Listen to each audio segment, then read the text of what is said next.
కానీ మా నాయకుడు మాకు ఆ సంస్కారం నేర్పాడు.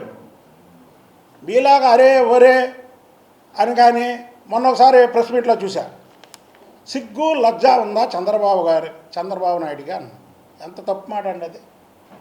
మీ నాన్నే ఆయన మీద 11 ఎంక్వైరీలు వేస్తే ఒక్క ఎంక్వైరీలో ఆయన అవినీతి పరుడని తేల్చుకోలేదు. ఆయనకి సిగ్గుంది కాబట్టి.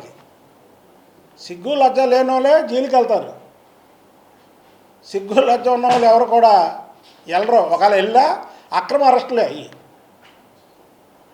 నువ్వు 43,000 కోట్లు దోచుకొని జైలుకి వెళ్ళావు.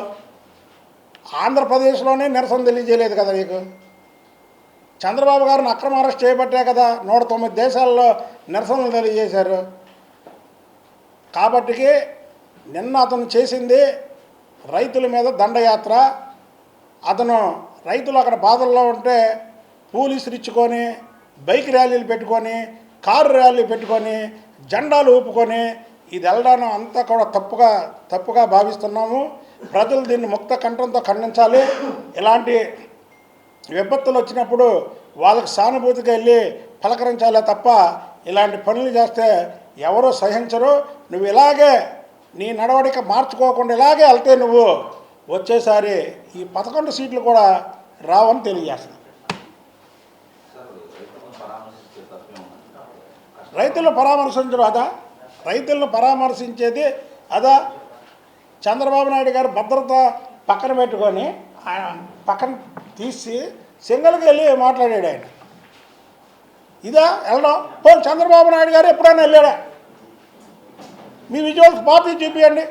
ఇలా పోలీసులు ఇచ్చుకొని వెళ్ళడం ఎక్కడైనా చూసారా? పోలీసులు ఇచ్చుకొని వెళ్ళడం ఏంటంటే రైతులు ఎంతో ఆనందంగా ఉంటే, ఆ రైతులు పంచపక్ష పరవన్నాలు తింటుంటే ఆ రైతులు మనల్ని కూడా బాబు మీరు కూడా ఈ పంచపక్ష పరవన్నాలు తినండి అని పిలిస్తే అరే మన రైతులు హ్యాపీగా ఉన్నారు అని వెళ్తే అప్పుడు పోలీసులు ఇచ్చుకోవచ్చు. వాళ్ళ బాధల్లో ఉన్నప్పుడు పోలీసులు ఇచ్చుకోవడం ఏంటి?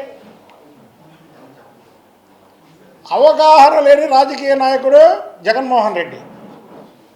చంద్రబాబు గారి మీద నువ్వు బురద జల్లితే చంద్రుడి మీద బురద జల్లినట్టే నీ ముఖం మీద పడింది తప్ప ఎవరి మీద పడదు.